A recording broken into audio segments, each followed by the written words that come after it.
श्री चंद्रशेखर शिवशक्ति में आपका बहुत बहुत स्वागत है। 5 मई को रिलीज हुआ द केरला स्टोरी पर काफी लोग अपना राय दिए थे। LKFC जुबेर, ध्रुव राठी और उसके चमचों ने उसको प्रोपेगेंडा फिल्म कहा, शांति दूतों ने इसको हेट फिल्म कहा और लिब्रांडोज ने इसको इस्लामोफोबिक फिल्म कहा।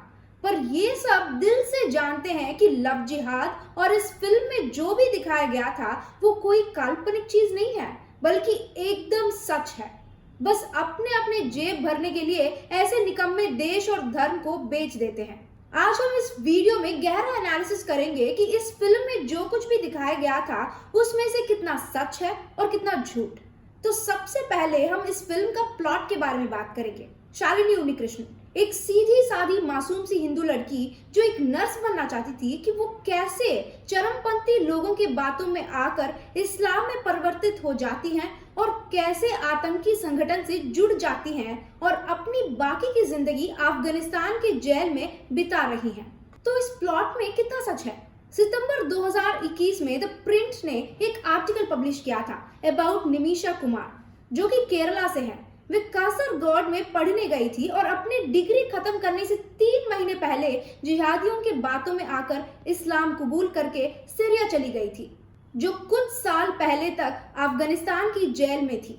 तो यहाँ पर साबित हुआ है कि केरला में ऐसी चीजें हो रही है, कोई झूठ नहीं। चलिए आगे बढ़ते हैं।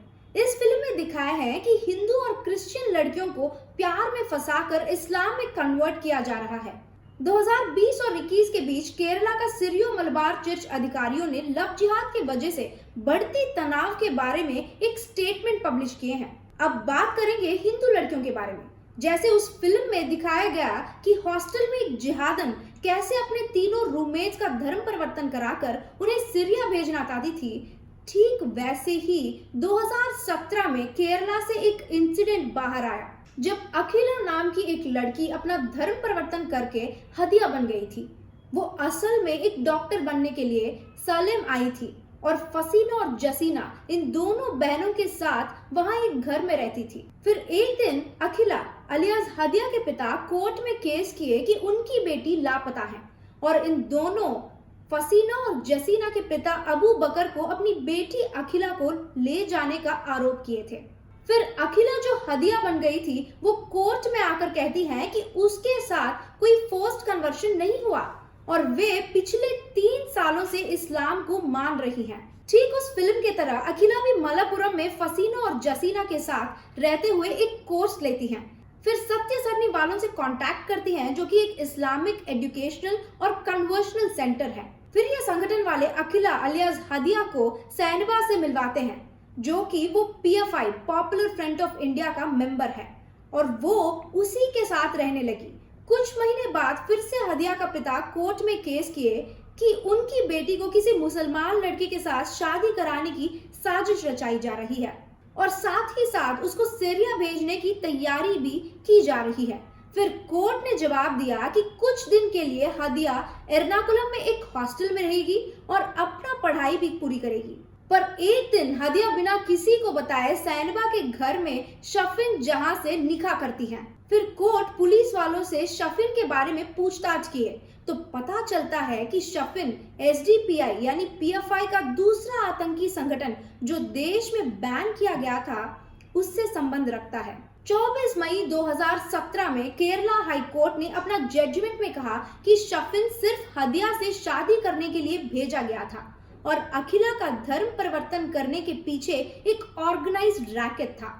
तो इस मामले के जरिए हमें यह भी साबित हुआ है कि उस फिल्म में वो जिहादन बाकी लड़कियों का धर्म परिवर्तन करने की कोशिश करना एकदम सच है।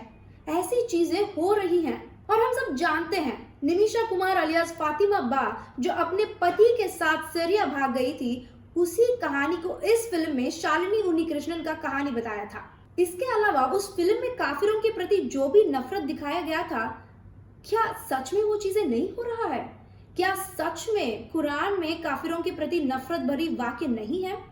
तो इस फिल्म में झूठ क्या है? कहेंगे 32,000 लड़कियों की बात, तो हमारे सामने अखिला का एक ही केस आया है। रिकॉर्ड में 1-2 केस ही मिले होंगे, पर ऐसे असल में कितने लड़कियों को इन जिहादियों ने देश और धर्म के प्रति ब्रेन वॉश करके खड़ा किए होंगे? वो नहीं जानते। ये ध्रुव राठी जैसे गधे तो और नीचा गिरकर और इनसेंसिटिव होकर जितने चाहे उतनी बातें करेंगे, अपना जेब भरेंगे। अगर ऐसे लिब्रांडों के बातों में फंसेंगे, फिर जब आपके घर की लड़कियों के साथ ऐसा होगा तो दर्द आपको ही सहना होगा।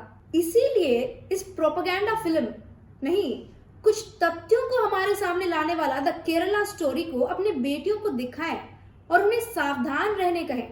एक और वीडियो में फिर मिलेंगे। जय श्री राम।